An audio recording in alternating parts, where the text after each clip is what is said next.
আসসালামু আলাইকুম রহমতুল্লাহ। আমার আপু ভাইয়ারা সবাই কেমন আছেন? আশা করি সবাই ভালো আছেন। আমি আলহামদুলিল্লাহ ভালো আছি। আজকে নতুন একটা ভিডিও নিয়ে আসলাম, আশা করি সবাই ভালো লাগবে।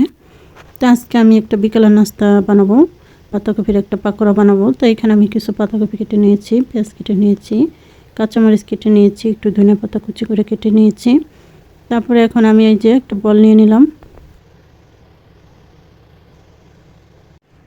তো আমি এখানে একটা বল নিয়ে নিয়েছি। এখন আমি পাতাকপিগুলো দিয়ে দিলাম। আর এই পাকোড়াটা বানিয়ে খেলে খুবই ভালো লাগে। তাই এখন আমি এই যে একটু ডাল ভিজিয়ে অল্প পরিমাণ সেটা আমি ব্লেন্ডার করে নিয়েছিলাম, তাই সেটা এখন দিয়ে দিলাম। পেঁয়াজ কুচি দিয়ে দিলাম, এখানে পরিমাণ মতো কাঁচামরিচ দিয়ে দিলাম, ঝালটা আপনাদের পছন্দ মতো দিবেন। এখানে কিছু ধনিয়া পাতা কুচি দিয়ে দিলাম।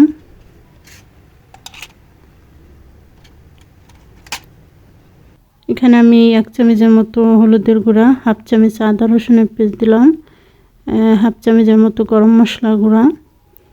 আর এই গরম মশলার গুঁড়াটা দিলে অনেক ভালো লাগে খেতে। এখানে 1 চামচের মতো জিরার গুঁড়া, 1 চামচ ধনিয়ার গুঁড়া, স্বাদ মতো লবণ। এখানে 1 টেবিল চামচের মতো আমি কর্ন পাউডার দিলাম। এখানে প্রায় 1.5 টেবিল চামচের মতো আমি এখানে চালের গুঁড়া নিয়েছি।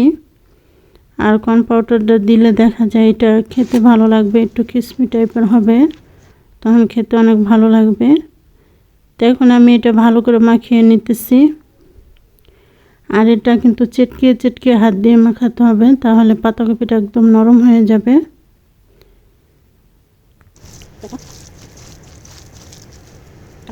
তো এখন আমার কাছে মনে হতেছিল যে আর একটু চালের গুঁড়া লাগবে, তাহলে আমি আর একটু চালের গুঁড়া দিয়ে দিলাম। এই তো আমার মাখানো হয়ে গেছে। এখন আমি ফ্রাই প্যানে তেল দিয়ে দিলাম।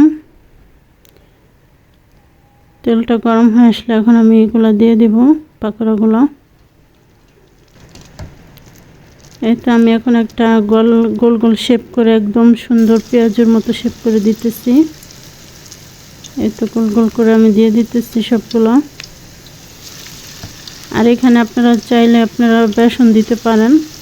আমি অবশ্যই ডাল একটু ভিজিয়ে রেখেছিলাম, ডালটা একটু ব্লেন্ডার করে দিলাম পরিমাণ মতো। আর আপনাদের কাছে যদি বেসন থাকে তাহলে বেসন দিলেও হবে। আর যদি আপনাদের কাছে চালের গুঁড়া না থাকে তাহলে আপনারা এখানে আটা কিংবা ময়দাও ব্যবহার করতে পারেন। এই তো আমি সবগুলো এই তো দিয়ে দিতেছি। আর এখানে আটা ময়দাটা যদি ব্যবহার করেন তাহলে পরিমাণ মতো দিবেন, বেশি দিলে কিন্তু এটা একদম আটা আটা হয়ে যাবে। তাই আমি এখন এই তো সবগুলো ভেজে নিতেছি উল্টিয়ে পাল্টিয়ে। আর চুলার জালটা একদম মিডিয়াম থাকবে। আর এই পাকোড়াটা খেতে খুবই মজা লাগে, খুবই ভালো লাগে। বিকেলে নাস্তা দেখা যায় আপনারা গেস্ট আসলে এইভাবে বানিয়ে দিতে পারেন, আবার বাচ্চারা অনেক পছন্দ করবে।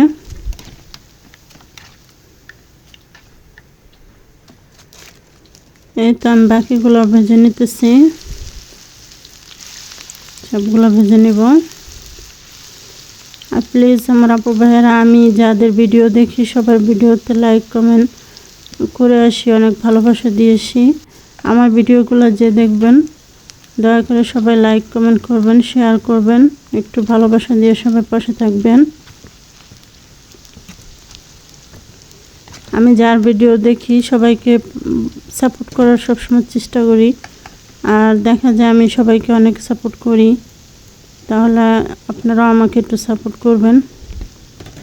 আর দেখা যায় অনলাইনে কেউ কারো সাপোর্ট ছাড়া কেউ উঠতে পারবে না। এই তো আমি একদম এরকম করে বাদামি কালার করে সবগুলো ভেজে নিতেছি। এই তো আমার নাস্তাটা রেডি। এই তো সস দিয়ে এটা খেতে খুবই মজা হয়। তাই সবাই ভালো থাকবেন। আর আজকে আমার বিকেলের নাস্তাটা কেমন হলো সবাই কমেন্টে বলবেন।